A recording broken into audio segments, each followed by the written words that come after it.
Guys, Marsegan here, bringing another Dragon Ball Z Dokkan battle video, and so today we're going to be taking a look at the INT Kid Gohan 50% support unit. He is the, I would say, second best one up there with CABBA because they have the same super attack effect. It's just that Super INT, as it stands, especially right now on Global, is not as crazy as Super STR.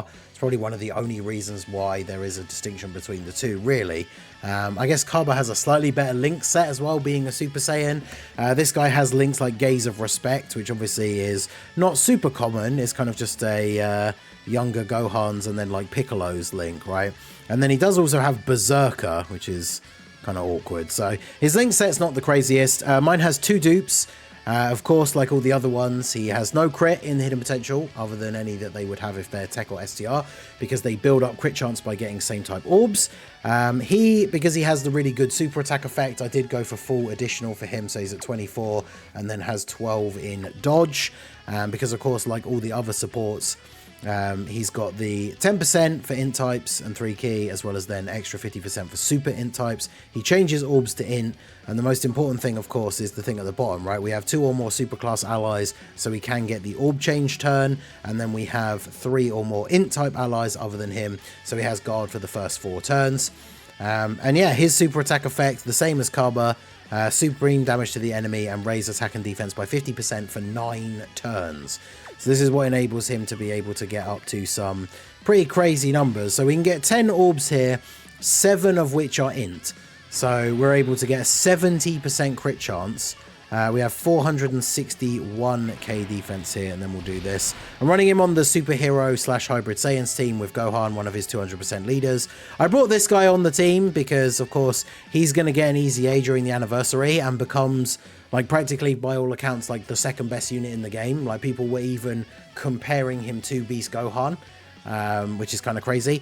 And then, of course, we have this guy, or these guys, who can still be pretty decent, especially with an extra 60% support on the rotation.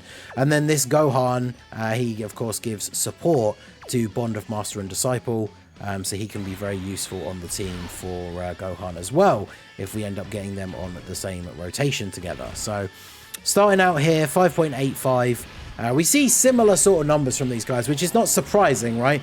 Because as we've already discussed many times, these guys all have the exact same passive. It's their super attack effect that is different. That's what sets them apart and enables them to be, like, actually rated 1 to 10, right, outside of just being a different typing. Because some of them just have super attack effects that are really not that good at all. Mostly the ones that don't raise defense in any way, shape, or form. But having a 50% attack and defense raise, which then stacks for 9 turns, is incredibly good. Like, I did the CABBA showcase first for a reason, because he's crazy. And we got very lucky in the fact that he did, like, a double super every turn for the first couple of turns. And so when you're having these stacks that last for 9 turns, that's the kind of RNG you want. That's going to make these units look super good, because they only have guard for 4 turns, right? So basically what that means is the first 2 appearances is when you have your guard. And of course, that's when, you know, these guys, depending on the rotation you get, we had a whole discussion about it on the stream this morning when we were talking about rotations and things like that. You ideally don't want these guys on main rotation. They're usually going to be floating slot 3 units, but depending what your starting rotation is, because, you know, all these years, I don't know if it's something they would ever change, but you can't choose your starting rotations, which means if you get a starting rotation where, you know, you have both your leaders on turn 1 and then Gohan, you're not going to float off Gohan on that turn necessarily, because you want to get one of the other leaders floated off onto the other rotation as quickly as possible. But having the guard for the first 4 turns means that those support units are able to hold their own in the first couple of turns, if you want to keep them on rotation or if you have to. Because sometimes you might want to. Again, just like I said in the CABBA video with this Gohan, because he gets all these stacks that he keeps for multiple turns, keeping him on rotation early on can actually be beneficial to get those extra stacks in with him.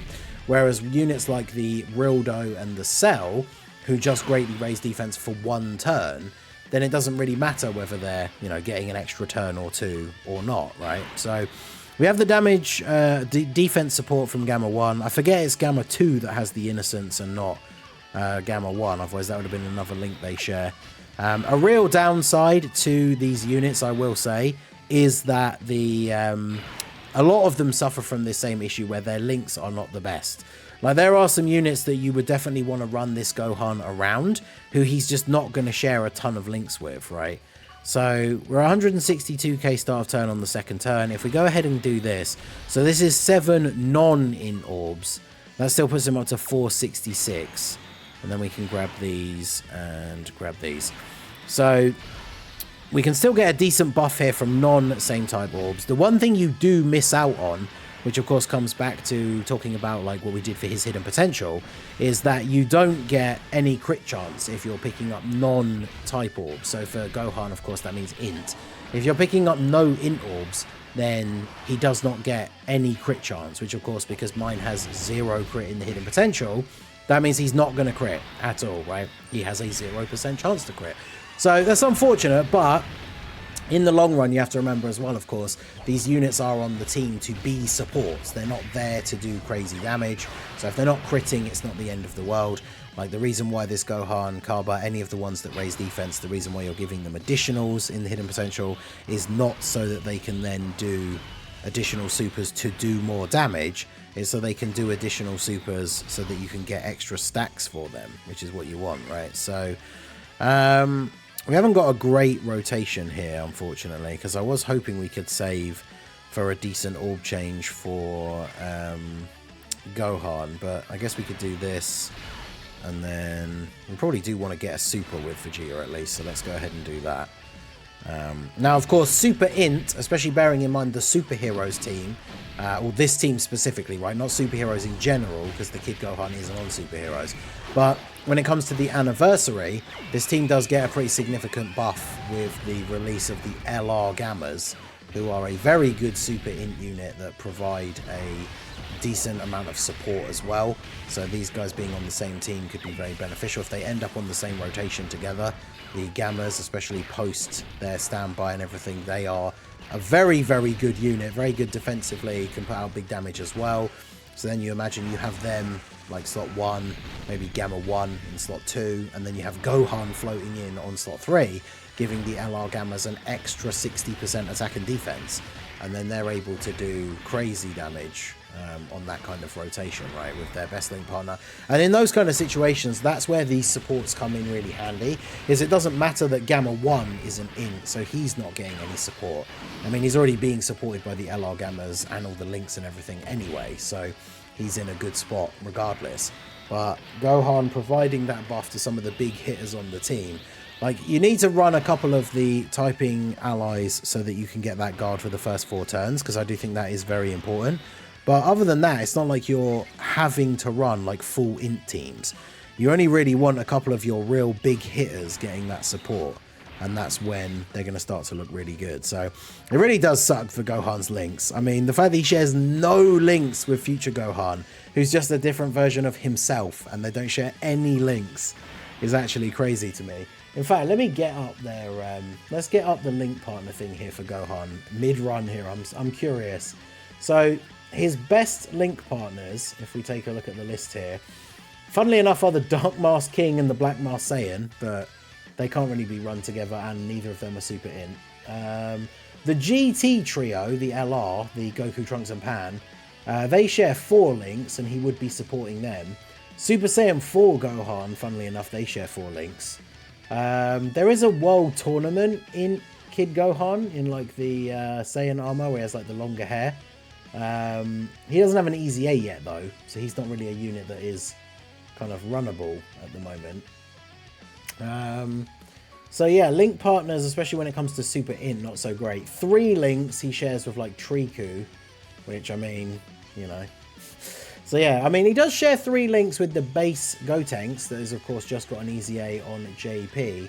But then I think once he starts transforming up to the Super Saiyan forms, some of his links of course change, and then they share less links. But that Gotenks on like a youth team or something, that Super Saiyan 3 Gotenks could definitely go pretty crazy with this Gohan on rotation. But yeah, his link partner's unfortunately just not good. So grab these orbs for him. That puts him up to 864. We have not been getting anywhere near as lucky as we did during the CABBA showcase, for example. So we're not cracking those 1 million defense numbers here yet, unfortunately. But We stack for 9 turns.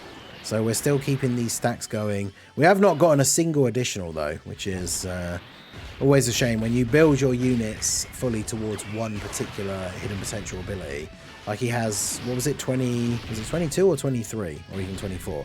He has like a, almost 50% chance to do an additional. So it's almost a coin flip, and we have not done a single additional super yet with him, which is unfortunate because, again, with the stacking, you really want him to be getting those additionals so that we can build up those extra stacks, especially for the turns where he then doesn't have guard. But, I mean, in all the events that are out on Global, it's fairly easy to get enough orbs with all these support units so that they're then at least tanking all normals in the game, basically, for double-digit damage. But, of course, you ideally want, we got the anniversary to think about. That's kind of the main thing all global players have been thinking about all year and preparing for those banners, whether or not to summon on anything that comes out in between now and then. And the anniversary content itself starts to get significantly harder. I mean, STR Blue Gogeta, who's considered one of the hardest events in the game once all the anniversary content is out, after supering, his normal attacks apparently do over 1.5 million damage. So if these guys, if you don't get enough orbs